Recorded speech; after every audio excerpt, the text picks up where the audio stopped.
Assalamualaikum warahmatullahi wabarakatuh. Waalaikumsalam warahmatullahi wabarakatuh. Saya dapat panggilan, saya datang di BAP, saksi awalnya, BAP, setelah selesai, baru penyidiknya balik lagi ke ruangan yang lain, tidak lama kemudian datang lagi, naik jadi tersangka.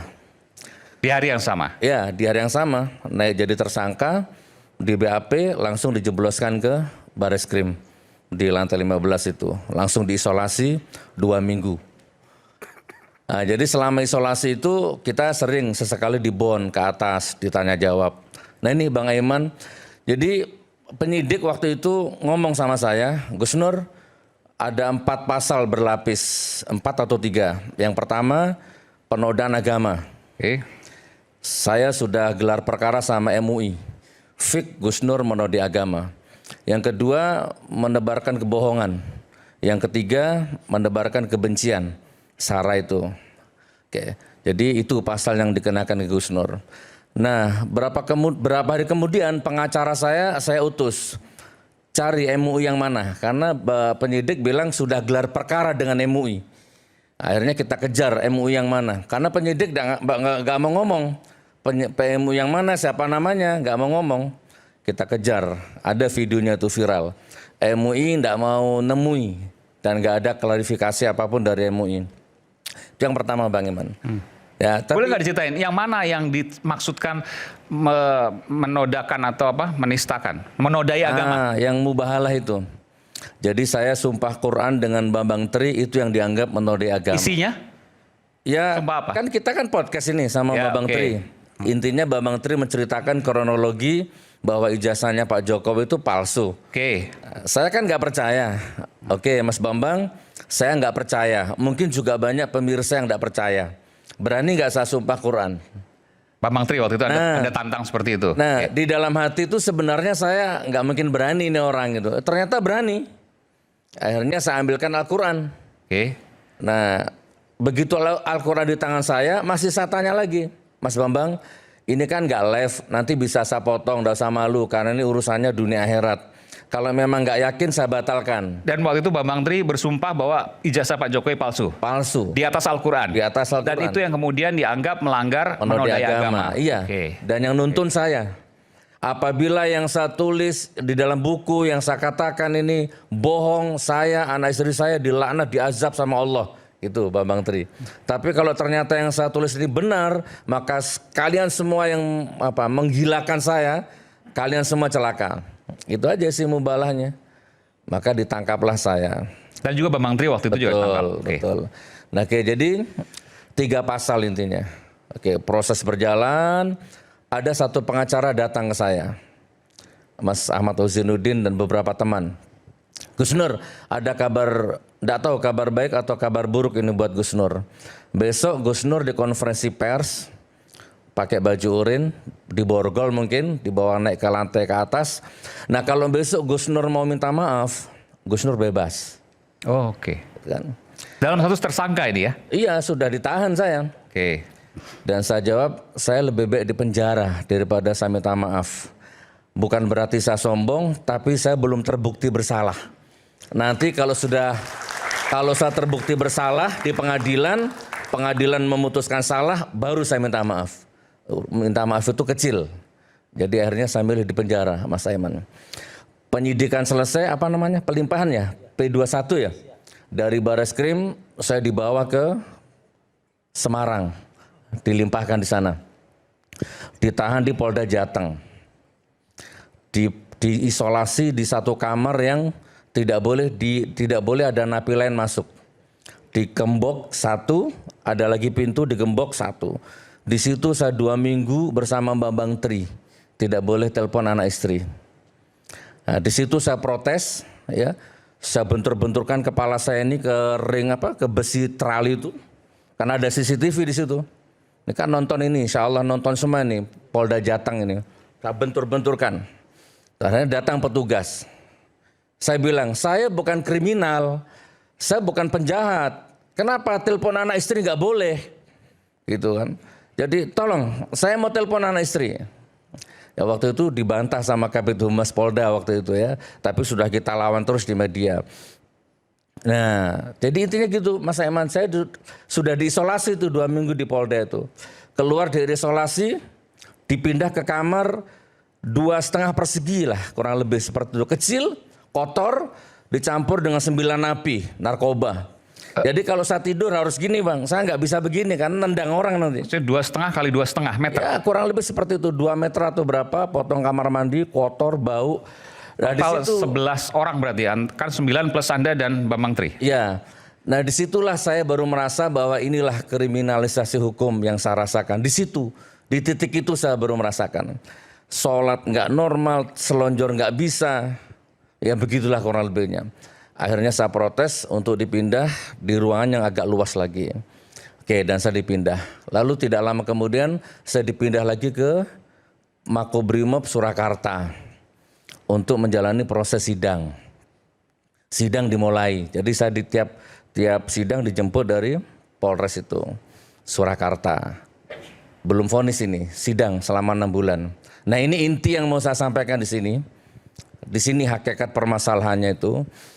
Jadi ternyata saya baru sadar penyidik, jaksa ada 4 orang, hakim ada 3 orang, 35 saksi yang didatangkan untuk memberatkan saya di dalam sidang itu, dari teman sekolah, guru sekolah, semua didatangkan.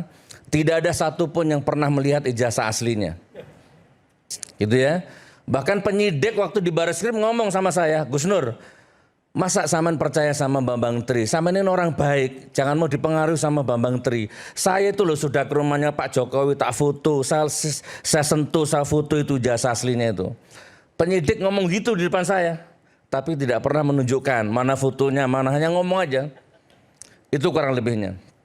Oke, saya kembali ke sidang.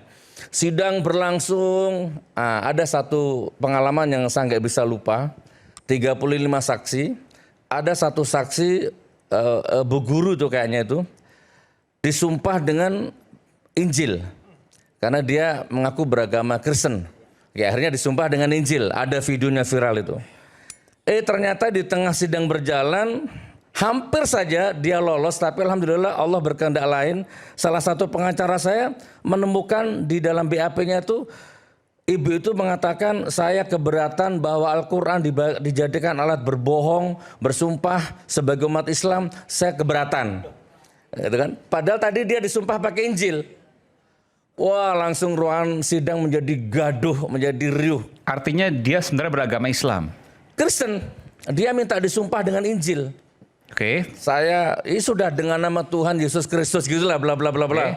Terus tapi dia ternyata menolak. di dalam BAP saya sebagai umat Islam merasa keberatan Al-Quran dijadikan alat berbohong begitu. Nah, dan akhirnya ribut, silakan dicek itu masih ada video. Jadi maksudnya apa tuh? Ya, Berbeda. saksi bohong lah, saksi bohong ya. Pembohong akan dilindungi pendusta, kan sama saja itu. Nah sampai akhirnya pengacara curiga. Dibukalah semua BAP itu. Ternyata sama BAP-nya. Hanya copy paste saja. Itu yang pertama yang saya temukan di ruang sidang. Sebelum sini boleh nggak saya potong dulu sebentar? Pak Arianto mungkin ada tanggapan soal ini? Saya nggak nanggepi apa-apa. Oke, Dia kan cerita ya, kita dengarkan aja. baik. Oke, silakan Gus Nur. Iya Pak Arianto, salam takdim, salam hormat. Saya insya Allah kalau merah-merah Pak Arianto, saya nggak akan mencela-mencele dan nggak akan dusta, dan ini disaksikan semua yang terlibat dalam peristiwa hukum ini. Saya bisa membohongi orang, tapi saya nggak bisa membohongi anak istri saya ya. Saya nggak bisa membohongi diri saya. Oke, jadi intinya terjadilah mulai itu. Saya baru tahu ternyata saksi ahli yang didatangkan orang yang sama ketika jadi saksi ahlinya korban-korban ITE yang lain gitu kan. Jadi semacam instrumen hukum ya. Ini bagian pelapornya, ini bagian saksi ahlinya. Udah ada lengkap di situ. Gitu Mas Aiman. Nah, mumpung saya ingat, yang laporkan saya itu tidak punya legal standing dari Pak Jokowi. Sana orang Ciamis atau Cianjur saya nggak ngerti. Entah berantah maksudnya? Ya, tidak, daerah Jawa Barat sana. Ya maksudnya orangnya entah berantah, nggak tahu namanya siapa dan lain sebagainya. Jadi nggak ada surat kuasa dari Pak Jokowi, nggak ada legal standing, nggak ada apa-apa. Oke. Tapi begitu cepat diproses. Oke ya, saya cerita lagi. 6 bulan proses sidang itu di Surakarta itu. 6 bulan, kurang lebih. Dengan 35 saksi yang tidak ada satupun pernah melihat ijazah aslinya. Pernah lihat ijazah aslinya? Tidak pernah. Pernah lihat ijazah aslinya? Tidak pernah. Nah, akhirnya Bang Aiman, saya agak putus asa karena sudah nggak nemu bahasa lagi. Akhirnya keluarlah nadar dari hati saya kepada jaksanya itu, Pak Jaksa, Pak Arianto, kalau Anda bisa nunjukkan ijazah aslinya, saya cium kakimu. Dan saya akan minta maaf ke media 7 hari 7 malam. Dan saya akan datangi semua keluarga besar Pak Jokowi, saya akan minta maaf. Kalau Anda bisa nunjukkan ijazah aslinya. Itu saya katakan di depan hakim, berkekuatan hukum. Ini kalau debat di TV ini kan mau sampai putus suratnya kan nggak ada kekuatan hukumnya ini. Ini saya di pengadilan. Hakimnya nonton itu, 3 hakim nonton ini siaran ini ya. Anda nggak pernah lihat ijazah aslinya. JPU-nya ada 4 orang, Anda nggak pernah lihat ijazah aslinya. Bahkan nggak ada ijazah aslinya. Ternyata tetap divonis, dituntut 10 tahun bahkan. Dituntut 10 tahun, divonis 6 tahun. Kurang lebih seperti itu Bang Aiman. Nah, kenapa tertegun Mas Aiman? Ya. Dan saya nggak perlu cerita ya betapa luar biasa penderitaan yang saya alami di dalam penjara, dari Bareskrim dipindah ke Polda Jateng, dipindah ke Rutan Surakarta, Makobrimob.